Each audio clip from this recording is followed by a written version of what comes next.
Estamos de volta no Hora da Verdade, a gente batendo um papo aqui muito gostoso, né? E um papo bastante interessante. Mas e você também, quando a gente fala de um papo gostoso, interessante, um lugar gostoso, interessante para você aproveitar, por exemplo, essa feijoada é o restaurante do Binho, que eu sempre cito para você aqui. E olha, às vezes eu encontro as pessoas lá e as pessoas confirmam o que a gente fala aqui, né?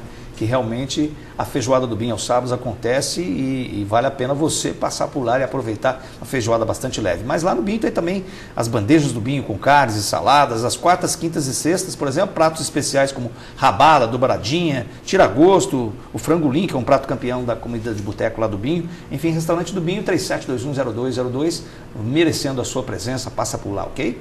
E a gente conversando aqui, merece a sua presença aqui, você batendo papo comigo e com a doutora Maria Cecília Gomes Flora, ela é delegada da Polícia Civil aqui em Poços de Caldas, e a gente conversando sobre vários assuntos, por exemplo, com relação à PEC 37, que é também esse projeto de emenda constitucional aí, que estabelece, por exemplo, que caberia só às polícias a investigação do crime, não ao Poder Judiciário e tal. Como é que você vê essa questão, Marisa? Bom, essa é uma questão que se tornou, né, polêmica e, de certo modo, uma briga institucional entre Ministério Público e Polícia Civil, enfim. A grande questão é a seguinte, nós vemos que existe, né, hoje uma tendência de manipulação, né? Na própria mídia criou-se o nome de PEC da impunidade, né? Outros entendem como a PEC da legalidade. Então, assim, muitas pessoas, elas viram assim, elas apenas... como se diz, elas veem o tema, né? E elas tem muita gente contra, eu sou contra também. Isso, exatamente, né? Uma certa manipulação, porque às vezes a pessoa não sabe nem o que se trata, ela não lê o projeto de lei, né? Não sabe por quê, né? Quais são os fundamentos daquilo, os fundamentos de se ter um projeto de emenda constitucional nesse sentido, né? A polícia, hoje, existe um controle ferrenho, né, em cima da polícia, o Ministério Público ele exerce esse controle sobre a investigação policial. Então, todos os atos que são praticados dentro da delegacia de polícia, né, todos os atos do inquérito policial, eles são fiscalizados pelo Ministério Público, né? Então, há quem questione, né, quem que vai fazer a fiscalização quando o Ministério Público faz a investigação. Hoje, vários juristas de renome, né, eles acreditam que a PEC ela é sim a PEC da legalidade, né, e que ela nada mais estabelece como o que a Constituição já dizia inicialmente, né? Então não nós queremos proibir o Ministério Público de investigar, a questão é muito complexa, né? E é complicado a pessoa, ela fala o que ela reproduz, né? O que ela viu, principalmente em redes sociais, assim, sem muitas vezes ter tido acesso ao real entendimento, né? A real essência do projeto de emenda constitucional. Então, nesse caso, é lógico que nós temos que respeitar, né, as opiniões divergentes, mas eu respeito a opinião de quem pelo menos fez uma leitura, né, que parou por um momento e analisou se essa é a PEC da impunidade, como, né, querem forçar o entendimento, ou se essa é a PEC da legalidade. Então, assim, toda história tem dois lados, né? Nesse caso, nós temos aí vários argumentos a favor da PEC, né, no caso, e também temos os contrários. Então, acho que a população ela tem que se informar antes de reproduzir um conteúdo, né? Você falou de uma questão bastante importante, eu acho, as redes sociais, né? Hoje a gente observa as redes sociais um grande instrumento de manipulação, de esclarecimento, mas de informação, mas de muita manipulação. E a gente tem observado as redes sociais em todo o Brasil, elas sendo utilizadas por fakes, né? As pessoas que entram ali, mas não tem perfil nenhum, são construídos os perfis, e as pessoas acreditando naquilo que está sendo dito. Eu acho que você aí que está acessando a internet, você aí que tem um pouco mais de consciência, procure saber exatamente onde é que você está colocando o seu voto, onde é que você está apostando, quer dizer, buscando muita informação, porque as pessoas, eu vi recentemente, inclusive, de algumas cidades do Brasil, cidades até aqui de Minas Gerais, contra o aumento da tarifa do transporte, e sendo que nessas cidades nem transporte coletivo existe. Quer dizer, como é que as pessoas vão para a rua contra o aumento, né, ou a favor de redução da tarifa se não existe transporte coletivo? Quer dizer, na verdade, falta muita reflexão. Eu costumo dizer que no Facebook, principalmente, existe muito Face e pouco Book. Era necessário que as pessoas se aprofundassem mais para que elas se conscientizassem e fossem com mais força. Cuidado para você não ser objeto de manipulação das redes sociais, que é um instrumento muito, hoje, às vezes, criminoso. Aliás, por falar nisso, como é que é a atuação da Polícia Civil, especificamente com relação a esses pseudos ou crimes que são cometidos via internet? Nós tivemos uma atualização, né, legislativa em relação aos crimes cibernéticos.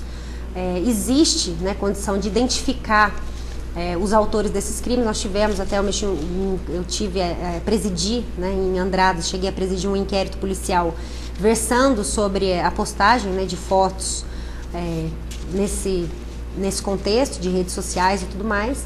Nós conseguimos identificar o suspeito, né? Muitas vezes é um processo demorado, porque a gente precisa de autorização judicial, né, para quebra dos dados, mas se a pessoa for vítima de algum crime de natureza cibernética, o que a gente recomenda desde o princípio, né, imprimir tudo, conseguir ou salvar, né, em um CD, alguma coisa, em alguma mídia, um pendrive, alguma coisa assim, o que foi postado, né, e procurar a delegacia para registrar uma ocorrência para que a gente possa, né, tentar identificar os autores. E isso que é importante, porque as pessoas às vezes escrevem as coisas na internet e escrevem levianamente, ofendem pessoas, né? Eu costumo dizer que as mentes grandes, elas discutem ideias, mentes medianas discutem eventos e as mentes pequenininhas ficam discutindo pessoas. Então, e às vezes ofendem e acham que não tem crime nenhum. Quer dizer, é importante que você se reflita isso, né? Que existe crime na questão de internet, nas redes sociais. Né?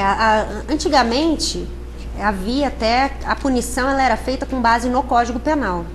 Mas o Código Penal já não comportava a evolução, né, dessas redes sociais. Então, o que aconteceu? Tivemos uma legislação, tivemos uma atualização na legislação justamente para poder, né, para alguns casos específicos que não eram previstos, né, o que a lei não abarcava, para que hoje ela possa sofrer punição em razão desses crimes praticados, né, uma vez que com a evolução da sociedade a legislação ela também tem que acompanhar. Perfeito. Bom, eu queria agradecer as pessoas que estão ligando, infelizmente não deu para atender todo mundo. Eu queria agradecer a dona Terezinha, que ligou para a gente aqui com uma mensagem muito carinhosa. Obrigado, viu, dona Terezinha? Uma senhora de 82 anos assistindo a gente, mandando um carinho nas palavras aqui. Muito obrigado. Manuel Renda, que ligou para a gente. O Armoço, que sempre liga, lembrando que tem cavalhada no Córrego Dantas para a Fazenda Rolador, né, dia 6 de julho. O Adilson que ligou, o Wesley, a Olga, todas as pessoas que ligaram para a gente sempre passa, mesmo que a gente não conseguiu atender aqui no programa, a gente sempre passa para os entrevistados, para que eles tomem conhecimento e às vezes até entrem em contato para te explicar melhor determinado tipo de situação. Eu queria agradecer então a sua presença aqui, deixando os segundos finais aí do programa para suas considerações. Bom, eu agradeço, né, mais uma vez o convite. Em nome da Polícia Civil, a delegacia, eu informo que a delegacia está de portas abertas para receber, né, a população em geral. Nós temos aí 2 instrumentos que são fundamentais para a nossa atuação, no caso o 181, que é o Disque Denúncia Unificado, e temos também o 197, então queria deixar aqui mais uma vez aberto, né, esses telefones. Não é necessário se identificar para fazer qualquer tipo de denúncia. E você podia repetir os telefones? O telefone 181, que é o Disque Denúncia Unificado, e temos também o 197. Em nenhum desses telefones há qualquer tipo de identificação e as informações elas são checadas e são muito importantes para o nosso trabalho. Muito obrigado, então, doutora Maria Cecília Gomes Flora, que muito bem nos atendeu, né, com a sua simpatia, com a sua forma tão clara e expressiva de responder às nossas perguntas. Eu tenho a impressão que vem aí ao encontro do que você disse, que a polícia está cada vez mais preparada, e você acha que é prova disso, porque mostra assim desenvoltura, mostra conhecimento de causa quando reflete as questões que movimentam toda a sociedade. Muito obrigado pela sua presença, parabéns pelo seu trabalho e sucesso aí nessa sua vida pessoal e profissional. Obrigado. A você, telespectador do Hora da Verdade, meu abraço carinhoso, uma ótima semana para você que a gente está começando, né? E a gente se encontra na próxima segunda-feira, se Deus assim o permitir, e com certeza permitirá. Um grande abraço, fica com Deus, a gente se vê sempre aqui na TV Postos. Tchau.